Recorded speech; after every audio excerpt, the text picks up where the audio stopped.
Yeah, so from a very young age I'd been interested in engineering, sort of making stuff, and at school I'd started to learn metal work and stuff like that, and I decided I really enjoy this and I like the rewarding feeling after you've made something. And I have an interest in railways as well, so after getting this apprenticeship was a kind of best of both worlds. I enjoy the engineering side of it, I enjoy the railway side of it. Well, I'm definitely considering staying for another couple of years. I really enjoy it. It's a nice environment to work in, and the people are really friendly. Probably milling. I've done predominantly a lot of turning, so when it comes to milling, I'm still okay at it, but I'm not as good as I am at turning.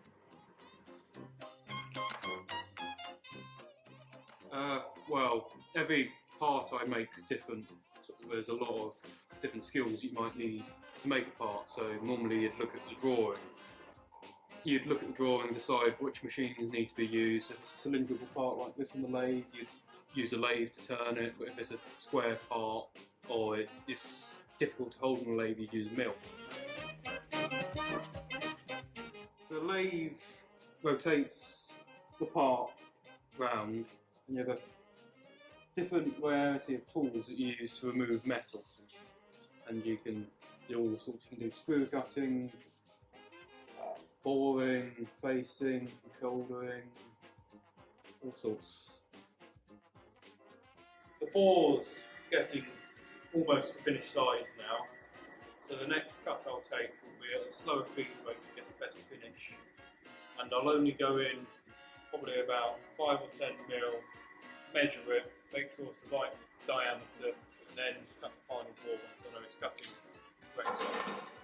So I'm in the white metal bay at the moment. This is where we do all about white metaling for bushes and bearings and everything else that requires white metal. We start off with molten white metal in the furnace back there. Once it's up to temperature, you can pour it into bearings.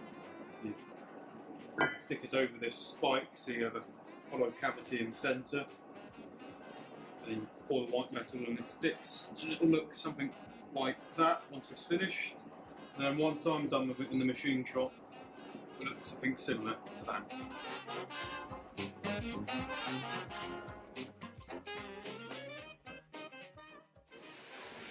So in the wheel drop at the moment, the wheel set that this is going to go on, I'm just checking that the radius and the diameter fit onto this.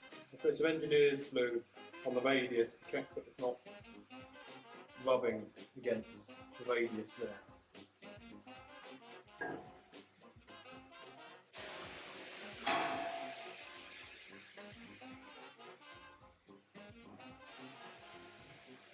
There you go. I'm happy with that fit. All good. Radius isn't rubbing too much. This is good fit. So I'll start the next one now.